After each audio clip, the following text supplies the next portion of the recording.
This is Ariel from Ariel Publicity, and I'm talking to Making April, who managed to use a technique which I think is the #1 technique for building your fan base. It's bribing people onto your list. In this segment, they talk about the importance of collecting data, email addresses and instant messenger names, and mobile phone numbers so that you can stay in touch authentically and often with your fan base. These guys, Making April, sitting here, we've been talking a lot about how they've gone about managing their own career and their ups and downs and their impending release, which is very exciting.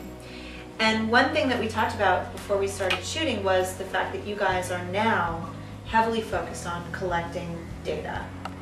Can you talk a little bit about what that's looked like for you and what you're doing now and how you envision your newsletter list in the future?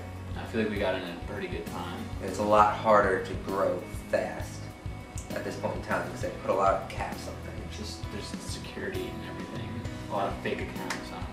Right. So talk to me about your data capture and what you do and how it's working. Let me start with AIM. Yes. We have a band screen name that we advertise on our MySpace. When we sign on to band, we just get like bombarded, depending on the time of day, with people trying to talk. And is that Making April, the screen name?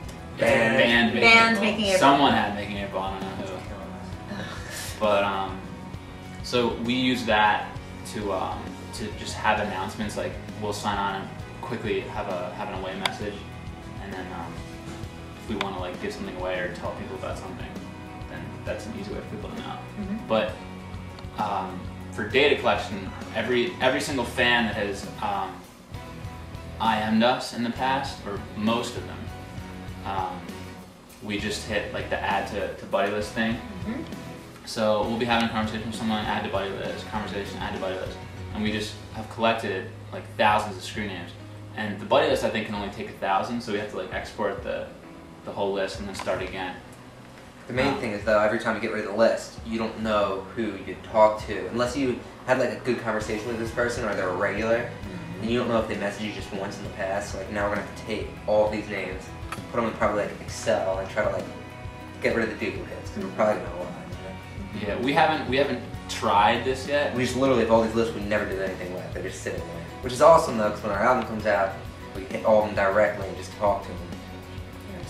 Start IMing people. That's our one data question. So IM is a major one for you. Yeah. I you also have a bunch of screen names ready to be hit. And then you've got some email newsletter for your newsletter, and you're collecting those through FanBridge. Yeah, we're giving away a song right now, and it's basically saying like, if you sign up for our mailing list, we'll send you a link in like the, basically response email, and it'll say, go here to download the song. Which obviously they can pass that link around, which is fine. I mean, we're trying to give out the song for free, but at the same time, most people don't know someone else that's trying to do it.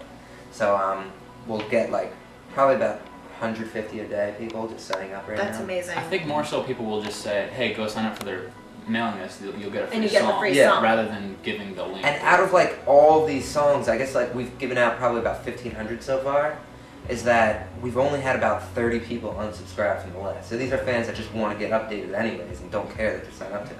Like we made a big thing saying we're not going to spam you, because we're really not. We'll only send out like a couple emails a year. Right. Whenever we have like important info, new tour coming out, album, stuff like that. I guess like the other one we use is Moses, which is text messaging.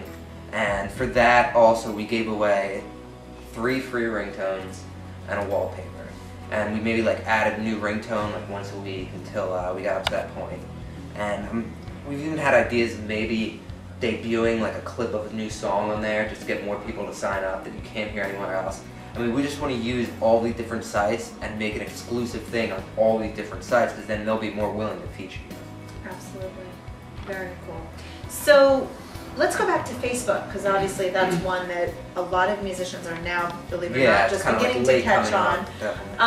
What are you doing on your Facebook? Do you have individual pages and then a band page? Where are you focusing your efforts and energy? We all have our individual pages, just, you know, for friends or whatever. Sometimes, you know, fans figure it out that you have one, and you do get, you know, messages from people. The band has their own screen names. First name Making, last name April. And This is before the band pages came out. Got We it. did it so early. right. This is there was no band thing on Facebook, so we just made a personal page for people to just friend us. And we have like a few thousand friends on there. The good thing about the Facebook is we do not go after anyone. So anyone who's ever our friend on Facebook has come and found us and has been a fan of the music. So that's like those few thousand people that we have.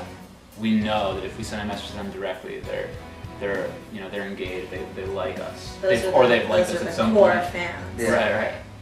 And are you mobilizing those core fans or using those core fans to help you with your online promotions, or do you have a street team? Or Depends. Yeah. There's one problem with Facebook, our personal account. You can't just. It's the same thing with MySpace. You can't just mass message all of your friends as if you have a personal Facebook account. The band accounts, you can send updates to all your fans, they call them. But one thing that we take advantage of is the group Making April. I think it's really important to have a group where we even try and tell all our friends to join the group, because in the group you can send a mass message to every single person in the group. Like 3,000 people at once, and it's not like email sometimes where it might go into their spam filter or something like that. It's just Facebook really has no spam on it right now. So when someone gets a message, it's really right to them. They're almost guaranteed to see it. So we'll probably Yeah, see this. we have another few thousand people in the group, so that's the place where we usually send the mass messages out. Mhm. And then if we have something important like the new album, we would probably go through all of the friends on our regular. and send it individually. Yeah, Right. exactly. So the golden lesson here is a swift way to build your fan base is bribe them onto your list. Making April prove this by giving away a free MP3 to every single person that signed up to their mailing list. This, in my opinion, is the #1 technique to swiftly building a fan base. This is Ariel. You're watching Sound Advice.